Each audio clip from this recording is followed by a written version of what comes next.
ఇది రెండో రోజు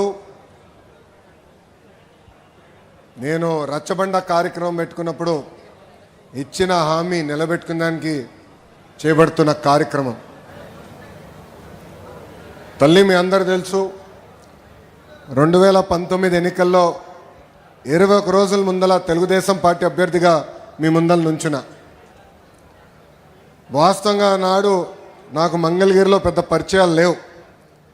కేవలం అద్దుకుంటున్న ఇల్లు మంగళగిరి నియోజకవర్గంలో ఉంది. నియోజకవర్గ ప్రజలకి మంచి పని చేయాలన్న లక్ష్యంతో ఆనాడు పోటీ చేశా. నేనేంటో మీకు అర్థం లేదు, మీ సమస్య ఏంటో నాకు అర్థం లేదు. ఎన్నికలు అయిపోయినాయి. 5300 ఓట్లతో ఓడిపోయా తల్లి. ఓడిపోయిన రోజు మటుకు బాధ కలిగింది. కానీ రెండో రోజు నుంచి ఆ బాధ, ఆవేదన నాలో కసి పెంచింది.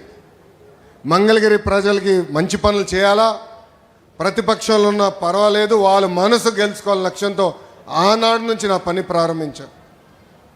తల్లి ఒక్కసారి ఆలోచించండి. ప్రతిపక్షంలో ఉన్నప్పుడు మీ ఆరోగ్యం కోసం ఎన్టీఆర్ సంజీవిని పెట్టా, తాడేపల్లిలో క్లినిక్, మంగళగిరిలో క్లినిక్, మన దుగ్గిరాల్లో ఏకంగా ఒక మొబైల్ క్లినిక్ పెట్టా. ఈ రోజుటి కూడా ఉచితంగా మేము మందులు ఇస్తున్నాం ఆ క్లినిక్లో. రెండోది, ఊర్లో పెళ్లి జరిగితే గౌరవంగా బట్టలు పెడుతున్నాం. ఆనాడు కార్పొరేషన్ స్పందించబోతే ఎవరికైనా నీటి సమస్య ఉందంటే ఉచితంగా ట్యాంకర్లు పెట్టి నీరు మీకోసం అందించాను. పిల్లలు క్రికెట్ ఆడాలంటే వాళ్ళ కోసం మంగళగిరి ప్రీమియర్ లీగ్ కూడా 3 సార్లు ఏర్పాటు చేస్తాం జరిగింది. ఇంకో పక్కన మహిళలు సొంత కాళ్ళపై నిలబడాలి, కేవలం కుట్టు నేర్పిస్తే కాదు, ఉచితంగా మెషిన్ అందజేసి అవసరమైన పని కూడా ఈరోజు తెలుగుదేశం పార్టీ మీకు కల్పిస్తుంది.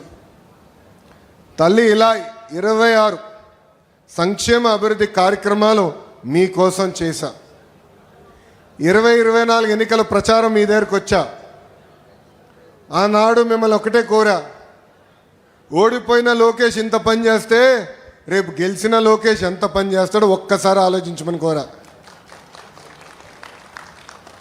ఆనాడు మిమ్మల్ని ఒక విషయం అడిగా తల్లి, 5300 ఓట్లతో ఓడిపోయా కదా, దాని పక్కన ఒక 0 పెట్టండి, 53,000 ఓట్ల మెజార్టీతో నేను గెలిపించి శాసనసభకు పంపించండి కోరా.